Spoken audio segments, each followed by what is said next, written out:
ನಮಸ್ಕಾರ ಎಲ್ರಿಗೂ. ಹೊಸಬ್ರು ನನ್ನ ಚಾನಲ್ ನೋಡ್ತಿದ್ರೆ ಸಬ್ಸ್ಕ್ರೈಬ್ ಮಾಡ್ಕೊಂಡು ವಿಡಿಯೋ ನೋಡಿ, ಹಾಗೆ ಒಂದು ಲೈಕ್ ಕೊಡಿ. ನಾನು ಹಾಕೋ ವಿಡಿಯೋಯಿಂದ ನಿಮಗೆ ಉಪಯೋಗ ಇದೆ ಅನಿಸಿದ್ರೆ ಬೇರೆಯವ್ರಿಗೂ ಶೇರ್ ಮಾಡಿ. ಬನ್ನಿ ಇವತ್ತಿನ ವ್ಲಾಗ್ ಸ್ಟಾರ್ಟ್ ಮಾಡೋಣ. ದಾಸವಾಳ ಕಲೆಕ್ಷನಲ್ಲಂತೂ ಒಂದಕ್ಕಿನ್ನ ಒಂದು ನೋಡಿ ನನಗೆ ಆಶ್ಚರ್ಯ ಆಗೋಯ್ತು. ನೋಡಿ, ಇದು ಪೆಟಲು ಕಲ್ಲರ್ ನೋಡಿ ಎಷ್ಟು ಚೆನ್ನಾಗಿದೆ ನೋಡಿ. ಅಪ್ಪ, ನನಗಂತೂ ಈ ಥರನೂ ಇರುತ್ತಾ ದಾಸವಾಳ ಅಂತ ನಂಗೆ ನಿಜಕ್ಕೂ ಗೊತ್ತಿರಲಿಲ್ಲ. ಅಷ್ಟು ಚೆನ್ನಾಗಿದೆ. ನಾನು ವಿಡಿಯೋದಲ್ಲಿ ತೋರಿಸಿರೋ ಅಷ್ಟು ಕಲ್ಲರ್ ಇದೆ. ಬೇಕು ಅನ್ನೋರು ಬೇಗ ಬೇಗ ಬುಕ್ ಮಾಡ್ಕೊಳ್ಳಿ. ಇನ್ನು ನೋಡಿ, ಇದು ಎರಡೇ ಗಿಡ ಇರೋದು. ಇದೊಂಥರ ರೇರ್ ಕಲ್ಲರು, ಸಿಂಗಲ್ ಪೆಟಲು ಚೆನ್ನಾಗಿದೆ. ಇದು ಅಷ್ಟೇ ಡಬಲ್ ಕಲ್ಲರು, ತುಂಬಾ ಚೆನ್ನಾಗಿದೆ. ಒಂದಕ್ಕಿನ್ನ ಒಂದು ಚೆನ್ನಾಗಿದೆ. ಈ ಕಲರ್ ಚೆನ್ನಾಗಿದೆ, ಈ ಕಲರ್ ಚೆನ್ನಾಗಿಲ್ಲ ಅನ್ನೋ ರೀತಿನೇ ಇಲ್ಲ. ಒಂದಕ್ಕಿನ್ನ ಒಂದು ನೋಡೋಕ್ಕಂತೂ ಎರಡು ಕಣ್ಣು ಸಾಲಲ್ವೇನೋ ಅಷ್ಟು ಚೆನ್ನಾಗಿದ್ದಾವೆ. ಇನ್ನು ಹಳದಿನಲ್ಲೂ ಡಬಲ್ ಪೆಟಲ್ ಇದೆ. ಹಳದಿನಲ್ಲಿ ಎರಡೇ ಗಿಡ ಇರೋದು, ಬೇಗ ಬೇಗ ಬುಕ್ ಮಾಡ್ಕೊಳ್ಳಿ. ಇನ್ನು ಇದರಲ್ಲಂತೂ ಡಬಲ್ ಪೆಟಲು, ಇದು ರೇರ್ ಕಲರು. ಇದರಲ್ಲಿ ಸ್ವಲ್ಪ ಜಾಸ್ತಿ ಇದ್ದಾವೆ ಗಿಡಗಳು. ಇದುವರದಲ್ಲಿ ತುಂಬ ಜನ ಕೇಳ್ತಾ ಇದ್ರಿ, ಎಲ್ಲ ಖಾಲಿ ಆಗೋಗಿತ್ತು. ಹಂಗಾಗಿ ನನ್ನ ವ್ಯೂವರ್ಸ್ಗಳಿಗೆ ಅನುಕೂಲ ಆಗಲಿ ಅನ್ನೋದಕ್ಕೋಸ್ಕರನೇ ನಾನು ಇವಾಗ ಜಾಸ್ತಿ ಗಿಡಗಳನ್ನ ತೊಗೊಂಬಂದಿದ್ದೀನಿ. ಬೇಕು ಅನ್ನೋರು ಬೇಗ ಬೇಗ ಬುಕ್ ಮಾಡ್ಕೊಳ್ಳಿ. ಒಂದಕ್ಕಿನ್ನ ಒಂದು ಕಲ್ಲರ್ ಅಂತೂ ತುಂಬಾ ಚೆನ್ನಾಗಿದ್ದಾವೆ. ನಿಜ ನನಗೆ ನೋಡ್ತಿದ್ರಂತೂ ಆ ಗಿಡದಿಂದ ಎದ್ದು ಈ ಕಡೆ ಬರೋಕ್ಕೆ ಮನಸ್ಸಿಲ್ಲ. ಅಲ್ಲೇ ಕುತ್ಕೊಂಡ್ಬಿಡೋಣ ಅನ್ನೋಷ್ಟು ಕಲ್ಲರ್ ಚೆನ್ನಾಗಿದ್ದಾವೆ. ಇದರಲ್ಲೂ ಅಷ್ಟೇ ಒಂದೇ ಗಿಡ ಇರೋದು. ಇದು ಅಂದರೆ ಎರಡು ಎಳೆ ಬರುತ್ತೆ. ಇದು ಡಬ್ಬಲ್ಲು ಅಲ್ಲ, ಇದಕ್ಕೆ ಸಿಂಗಲ್ಲು ಅಲ್ಲ, ಆ ರೀತಿ ಇದೆ. ಇನ್ನು ಇದು ರೆಡ್ಡಲ್ಲಂತೂ ತುಂಬಾ ಚೆನ್ನಾಗಿದೆ. ಇದರಲ್ಲೂ ಒಂದು 5 ಗಿಡ ಇದೆ ಅಷ್ಟೇ. ಇದರಲ್ಲೂ 5 ಗಿಡ ಇರೋದು. ಬೇಕು ಅನ್ನೋರು ಬೇಗ ಬೇಗ ಬುಕ್ ಮಾಡ್ಕೊಳ್ಳಿ. ಇದಂತೂ ಕಲ್ಲರು ತುಂಬ ಚೆನ್ನಾಗಿದೆ. ಹೂಗಳು ಅಷ್ಟೇ ರಾಶಿ ರಾಶಿ ಬಿಡುತ್ತೆ. ಒಂದು ಗಿಡದಲ್ಲಿ 5-10 ಹೂ ಬಿಡುತ್ತೆ ಒಂದೊಂದ್ಸರಿ ಬಿಟ್ರಂತೂ.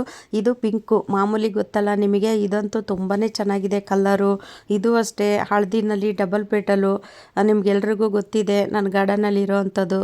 ಯಾವ ರೀತಿ ಹೂ ಬಿಡುತ್ತೆ ಅಂತಲೂ ಸಹ ಗೊತ್ತು. ಇವೆಲ್ಲ ಡಬಲ್ ಪೆಟಲೇ, ರೇರ್ ಕಲರ್ಗಳು. ಬೇಗ ಬೇಗ ಬುಕ್ ಮಾಡ್ಕೊಳ್ಳಿ. ಇನ್ನು ಇದು ಅಷ್ಟೇ ಸಿಂಗಲ್ ಪೆಟಲು. ಕಲ್ಲರ್ ಅಂತೂ ತುಂಬಾ ಚೆನ್ನಾಗಿದೆ. ನಾನು ಹೇಳ್ದಂಗೆ ಒಂದಕ್ಕಿನ್ನ ಒಂದು ತುಂಬ ರೇರ್ ಕಲರ್ಗಳು ಇದ್ದಾವೆ. ಇನ್ನು ಇದು ಆರೆಂಜ್ ಎಲ್ಲ ಕೇಳ್ತಾ ಇದ್ರಲ್ಲ, ಇದು ಅಷ್ಟೇ 3 ಗಿಡ ಇರೋದು. ಬೇಗ ಬೇಗ ಬುಕ್ ಮಾಡ್ಕೊಳ್ಳಿ. ಯಾರಿಗೆ ಸಿಗುತ್ತೆ ಅಂತ ಗೊತ್ತಿಲ್ಲ, ಬೇಗ ಬುಕ್ ಮಾಡ್ಕೊಂಡವ್ರಿಗಂತೂ ಸಿಗುತ್ತೆ. ಇನ್ನು ಇದು ಅಷ್ಟೇ 3 ಗಿಡ ಇರೋದು. ಇದು ಅಂದರೆ ಒಂಥರ ಕ್ರೀಮ್ ಕಲ್ಲರು, ಸೆಂಟ್ರಲ್ಲಿ ಕ್ರೀಮ್ ಕಲ್ಲರು, ವೈಟು ಮತ್ತು ಈ ಸೆಂಟ್ರಲ್ಲಿ ರೆಡ್ಡು, 3 ಕಲರ್ ಮಿಕ್ಸ್ ಆಗಿದೆ ಇದು. ಇನ್ನು ಇದರಲ್ಲೂ ಅಷ್ಟೇ 1-2 ಏನೋ ಇದೆ. ಹಂಗಾಗಿ ಇದನ್ನು ಬೇಕು ಅನ್ನೋರು ಬೇಗ ಬುಕ್ ಮಾಡ್ಕೊಳ್ಳಿ. ಈ ಕಲರಲ್ಲೂ ಅಷ್ಟೇ 2 ಗಿಡ ಇರೋದು. ಬೇಕು ಅನ್ನೋರು ಬೇಗ ಬೇಗ ಬುಕ್ ಮಾಡ್ಕೊಳ್ಳಿ. ಇದರಲ್ಲೂ ಅಷ್ಟೇ 2 ಇರೋದು. ಕೆಲವೊಂದು ಗಿಡಗಳು 2-2, 3-3 ಇಷ್ಟೇ ಸಿಕ್ಕಿರೋದು. ಇನ್ನು ಇದು ಡಬಲ್ ಪೆಟಲು, ರೆಡ್ಡಲ್ಲೂ ಅಷ್ಟೇ ಇದು 2 ಇರೋದು. ಯಾರಿಗೆ ಸಿಗುತ್ತೋ ಗೊತ್ತಿಲ್ಲ, ಬೇಗ ಬುಕ್ ಮಾಡ್ಕೊಂಡವ್ರಿಗಂತೂ ಸಿಗುತ್ತೆ. ಎಲ್ಲೋದಲ್ಲಿ ಸೆಂಟ್ರಲ್ಲಿ ರೆಡ್ ಬಂದಿರುತ್ತೆ. ಒಂದು ಟೈಮಲ್ಲಿ ನಾನು ಈ ಗಿಡಕ್ಕೆ ತುಂಬಾ ಹುಡುಕಿದ್ದೆ. ಇವಾಗ ನೋಡಿ ನನಗೇ ಸಿಗ್ತಾ ಇದೆ. ಇವಾಗ ತುಂಬ ಗಿಡಗಳು ಸಿಗ್ತಿದೆ. ಇನ್ನು ಗುಲಾಬಿ ಎಲ್ಲಂತೂ ಕೇಳಂಗೆ ಇಲ್ಲ. ತುಂಬ ಜನ ಕೇಳ್ತಿದ್ದೀರಾ. ನಿಮ್ಗೆ ಯಾವ ಕಲರ್ ಬೇಕೋ ಆ ಕಲರ್ಗಳಿದ್ದಾವೆ. ಬೇಗ ಬೇಗ ಬುಕ್ ಮಾಡ್ಕೊಳ್ಳಿ. ಅದರಲ್ಲೂ ತುಂಬ ದೊಡ್ಡ ದೊಡ್ಡ ಸೈಜಲ್ಲೆಲ್ಲ ಹೂ ಬರುತ್ತೆ. ಇದು ರೆಡ್ಡು ಮತ್ತು ಇದು ಒಂಥರ ಕ್ರೀಮ್ ಕಲರಲ್ಲಿ ವೈಟ್ ಬರುತ್ತೆ ನೋಡಿ, ಅದು. ಮತ್ತು ಇನ್ನು ಆರೆಂಜು ಇನ್ನು ವೈಟಲ್ಲಿ ಡಬಲ್ ಕಲರ್ ಬರುತ್ತೆ ನೋಡಿ, ಪಿಂಕು ವೈಟು ಮಿಕ್ಸ್ ಆಗಿರೋಂತಹದ್ದು ಡಬಲ್ ಕಲರು. ಅದರಲ್ಲೂ ಇದ್ದಾವೆ. ಬೇಕು ಅನ್ನೋರು ಬೇಗ ಬೇಗ ಬುಕ್ ಮಾಡ್ಕೊಳ್ಳಿ. ಇನ್ನು ಬಟನ್ ರೋಸಲ್ಲಿ 2 ಗಿಡ ಇರೋದು, ಎಲ್ಲ ಖಾಲಿ ಆಗೋಯ್ತು. ಹಂಗಾಗಿ ಬೇಕು ಅನ್ನೋರು ಬೇಗ ಬೇಗ ಬುಕ್ ಮಾಡ್ಕೊಳ್ಳಿ. ಎಲ್ಲ ಗಿಡಗಳನ್ನ ನೋಡ್ತಿದ್ರಂತೂ ಒಂದಕ್ಕಿನ್ನ ಒಂದು ಚೆನ್ನಾಗಿದೆ. ಯಾವುದು ನೋಡೋದು ಯಾವುದು ಬಿಡೋದು ಅಷ್ಟು ಕಣ್ಣಿಗೆ ಏನೋ ಒಂಥರ ಆನಂದ. ಅಷ್ಟು ಚೆನ್ನಾಗಿ ಗಿಡಗಳೆಲ್ಲ ಇದ್ದಾವೆ. ಅದರಲ್ಲೂ ಹೂ ನೋಡ್ತಾ ಇದ್ರಂತೂ ಅದು ಮನಸ್ಸೇ ಬರೋದಿಲ್ಲ ಎದ್ದು ಈ ಕಡೆ ಬರೋದಕ್ಕೆ ಅಂತ. ನೋಡಿ, ಇಷ್ಟು ಕಲ್ಲರ್ ಇದೆ. ನಾನು ವಿಡಿಯೋದಲ್ಲಿ ಯಾವ್ಯಾವ ಕಲ್ಲರ್ ತೋರಿಸಿದ್ದೀನಿ ಅಷ್ಟು ಕಲ್ಲರು ನಿಮಗೆ ಸಿಗುತ್ತೆ. ಆದರೆ ಬೇಗ ಬೇಗ ಬುಕ್ ಮಾಡ್ಕೊಂಡವ್ರಿಗೆ ಮಾತ್ರನೇ ಸಿಗೋದು. ಯಾಕೆ ಅಂತೀರಾ? ಕೆಲವೊಂದು ಗಿಡಗಳು 2-3 ಇಷ್ಟೇ ಇರೋದು. ಕೆಲವೊಂದು ಗಿಡಗಳು ಜಾಸ್ತಿ ಇದ್ದಾವೆ. ಕೆಲವೊಂದು ಗಿಡಗಳು ಕಲ್ಲರ್ಗಳಲ್ಲಿ 2-3 ಇಷ್ಟೇ ಇರೋದು. ಅದಕ್ಕೋಸ್ಕರ ನಾನು ನಿಮಗೆ ಹೇಳೋದು ಬೇಗ ಬೇಗ ಬುಕ್ ಮಾಡ್ಕೊಳ್ಳಿ ಅಂತ ಅಷ್ಟೇ, ಇನ್ನೇನಿಲ್ಲ. ಇವರು ಆಮೇಲೆ ಕೇಳ್ತೀರಾ, ಅಕ್ಕ ನನಗೆ ಆ ಕಲ್ಲರ್ ಬೇಕಾಗಿತ್ತು ಇಲ್ವಾ ಅಂತ ಕೇಳ್ತಿರಲ್ಲ, ಅದಕ್ಕೋಸ್ಕರ ಹೇಳಿದೆ. ಇನ್ನು ಸೀಬೆ ಗಿಡದಲ್ಲೂ ಅಷ್ಟೇ 2 ಗಿಡ ಇರೋದು, ಎಲ್ಲ ಖಾಲಿ ಆಯಿತು.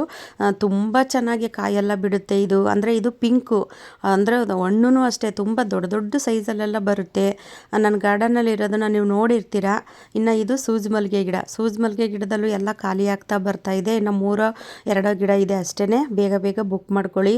ಹೂವಂತೂ ತುಂಬ ಚೆನ್ನಾಗಿ ಬಿಡುತ್ತೆ ಈ ಸೂಜಿ ಮಲ್ಲಿಗೆ ಹೂವು. ಒಂದೊಂದು ಹೂವು ಎಷ್ಟು ದಪ್ಪ ಬಿಡುತ್ತೆ ಅಂದರೆ ಒಂದು 10 ಕಟ್ಟಿದ್ರೂ ಸಾಕು, ಒಂದು ಮೊಳದಷ್ಟು ಹೂವು ಆಗುತ್ತೆ. ಅಷ್ಟು ಚೆನ್ನಾಗಿ ಹೂವು ಬರುತ್ತೆ ಅದರಲ್ಲಿ. ಇನ್ನು ಇದು ಕಾಕಡ ಗಿಡ, ಪಿಂಕು ಮೊಗ್ಗಿದ್ದು ವೈಟು ಹರಳದ ಮೇಲೆ ವೈಟ್ ಬರುತ್ತಲ್ಲ, ಆ ಥರ ಕಾಕಡ ಗಿಡ. ಇದು ಅಷ್ಟೇ ಗೊಂಚಲಾಗಿ ಹೂವು ಬಿಡುತ್ತೆ. ಇನ್ನೂ ಅಷ್ಟೇ ಒಂದು 3 ಗಿಡ ಹಾಕೊಂತು ಅಂದರೆ ಡೈಲಿ ಹೂವು ಸಿಗುತ್ತೆ. ಇದಕ್ಕೆ ಸೀಸನ್ ಅಂತ ಏನೂ ಇಲ್ಲ. ಈ ಕಾಕಡ ಗಿಡಕ್ಕಂತೂ ಡೈಲಿ ಹೂವು ಸಿಗ್ತಾನೆ ಇರುತ್ತೆ. ಇನ್ನು ಕನಕಾಂಬರ ಗಿಡದ ಬಗ್ಗೆ ಅಂತೂ ಹೇಳಂಗೆ ಇಲ್ಲ ಬಿಡಿ. ನನ್ನ ಗಾರ್ಡನಲ್ಲಿ ನೀವು ನೋಡಿರ್ತೀರಿ. ಇಲ್ಲೂ ಅಷ್ಟೇ ನೀವು ಒಂದು 5 ಗಿಡ ಹಾಕೊಂತು ಅಂದರೆ ನೀವು 100 ಗಿಡ ಮಾಡ್ಕೋಬೋದು. ಹೆಂಗೆ ಅಂತ ಕೇಳ್ತೀರಾ? ಅದರಲ್ಲಿ ಬೀಜಗಳು ಸಹ ಬರುತ್ತೆ ನೋಡಿ. ಅದರಿಂದ ನೀವು ಸುಮಾರು ಗಿಡಗಳನ್ನು ಸಹ ಮಾಡ್ಕೋಬೋದು. ಎಷ್ಟು ಗಿಡಗಳನ್ನ ತೋರಿಸಿದ್ದೀನಿ ಅಷ್ಟು ಗಿಡಗಳು ನನ್ನ ಹತ್ರ ಸಿಗುತ್ತೆ. ಬೇಕು ಅನ್ನೋರು ಸ್ಕ್ರೀನ್ ಮೇಲೆ ನಂಬರ್ ಇರುತ್ತೆ, ಅದಕ್ಕೆ ನೀವು ವಾಟ್ಸಪ್ ಮಾಡಿ ಬುಕ್ ಮಾಡ್ಕೊಳ್ಳಿ. ವಿಡಿಯೋ ಇಷ್ಟ ಆದರೆ ಬೇರೆಯವ್ರಿಗೂ ಶೇರ್ ಮಾಡಿ, ಹಾಗೆ ಒಂದು ಲೈಕ್ ಮಾಡಿ. ಮುಂದಿನ ವಿಡಿಯೋದಲ್ಲಿ ಸಿಗ್ತೀನಿ. ಎಲ್ರಿಗೂ ನಮ್ಮ ಉಳ್ಕಟ್ಟಮ್ಮ ಕಾಪಾಡಲಿ ಅಂತ ಬೇಡ್ಕೊತ ಈ ವಿಡಿಯೋ ಎಂಡ್ ಮಾಡ್ತೀನಿ. ಎಲ್ರಿಗೂ ಧನ್ಯವಾದಗಳು.